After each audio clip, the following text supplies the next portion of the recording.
As a law and history student at university, I spend so much of my time reading, literally all day reading. So over the last few years of my university journey, I have developed a simple 3-step process to actually memorize everything you read and commit what you read to memory so you can draw upon it later. No matter if you're a university student, working, or simply just living life, whether we like it or not, reading makes up such a huge part of our time, whether it's reading news articles, the newspaper, emails, memos, books, anything that comes up.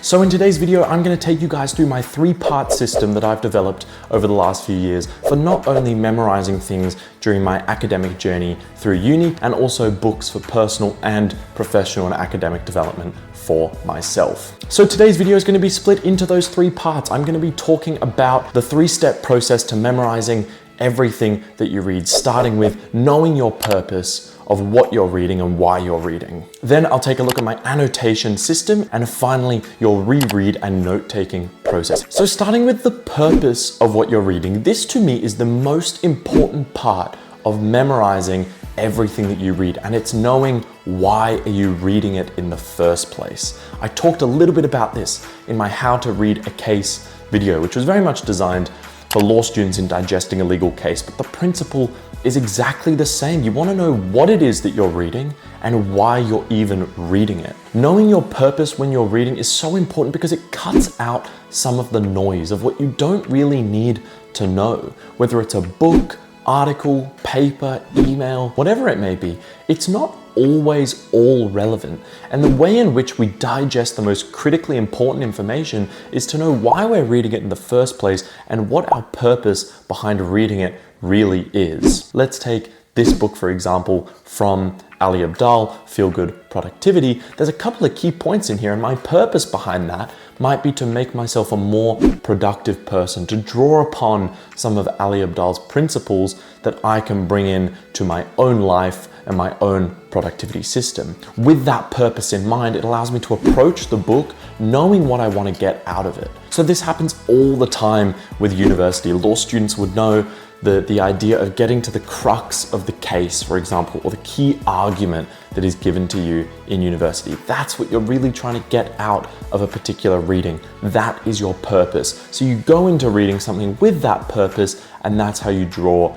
the key points out of it. So ultimately, knowing the purpose of what you're reading, why you're reading it at all, allows you to do a couple of things. One, it allows you to confidently move through your text that you're reading to find what you need to find. At the end of the day, all of us are reading for some sort of reason. Another important part of purpose is if you're reading a book for pleasure, my biggest advice is if you're not interested in reading it, stop reading it. If you don't need to read it for work or uni or whatever it is, and you're just doing it because people say to do it, don't do it. Do it for yourself. If your purpose is to read for pleasure, the main point with understanding and developing your reading ability is to actually go in with the excitement about a book. And if you want to read something, that purpose is fulfilled. So what you do once you've defined your purpose is you crack into reading it, but you want to be reading more actively. You don't want to passively be bringing in information into your head and just sitting there and allowing the information to overwhelm you. You want to engage with the words on the page, and the way that I suggest doing that is annotating. But annotating your book is so important. It's a compliment to the author of the book in that you want to engage with them. You don't just want to accept what they're saying and let it overwhelm you, let it flush your brain. You want to critically engage with it. And the point of that is active learning is always better for your mind when it comes to memory. That's the importance of annotating in your books that you read. So it's that process of actively engaging with the material, arguing with the author yourself, and grappling with some of those challenging ideas. And this is such an important cornerstone of committing this information from the book into your memory so that one day you can bring it out and use it yourself. Through annotating books, we don't just copy what the words are. We don't just highlight full text passages, and we're all guilty of doing that at one point. But what we do when we annotate is we grapple with the arguments in our own words, because at the end of the day, these notes and these annotations are for ourselves. It's for us to draw upon in a capacity that aligns with our purpose. And that's where these two things nicely link together. We start with our purpose, and then all our annotations and the way we're writing them and the arguments that we want to develop from them come from that purpose. Books, but articles, emails, or anything you may get. It may seem arduous as I talk about it as a process, but as you go through this process for multiple different forms of media, you'll find it very easy. It doesn't take very long to write a few annotations on a news article that you're interested in, or on some long memo that you've been given for work. The point is to write those annotations, put it in your own words, so you can align it with your purpose and use it in your everyday lives. Okay, and the last most critical component of committing everything you read to memory is the reread. Now, I know with books, this is daunting because rereading an entire book like this, or the one I'm doing, like the entirety of this book once I've already done it, is kind of a pain.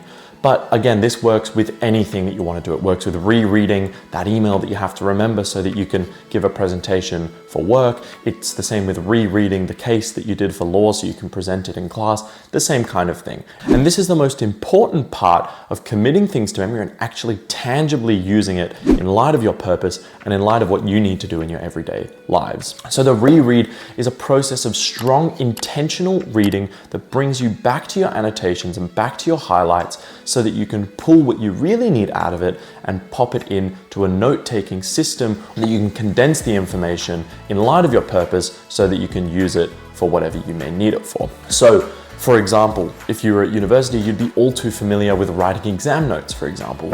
This is my idea of retrieval.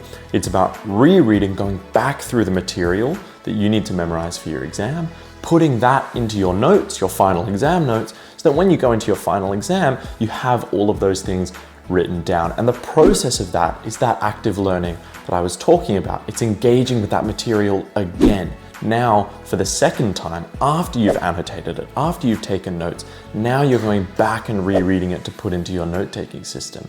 That's the time in which you're finally committing this stuff to memory. And there are multiple ways of doing this process. It depends on whatever your purpose really may be. If you're doing exam notes for university, you might want to type all of these reread notes so that you can print them out and study them for the exam.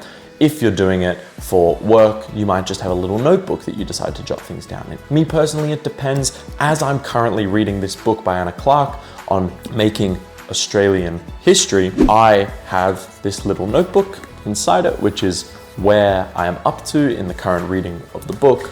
And this notebook is me going back through my annotations and thinking out even more clearly some of these ideas that I want to commit to my memory, that I not only want to draw upon one day in coming back to this notebook, but more confidently approach and use in my everyday conversations or anything that may come up in my life as well. But it's the process of retrieving that information from whatever it is that you're reading that is the critical component of committing all these things to memory. Okay, so that is how I memorize everything that I read, or try my best to do it. It starts with knowing your purpose as you're reading. It's annotating, engaging with the author, engaging with whoever created that material, and finally rereading, retrieving that information and consolidating it into a system that you can not only draw upon later, but more confidently use in your everyday lives. I'm still on my reading journey, not only in my personal capacity, but constantly with university, reading and reading all the time.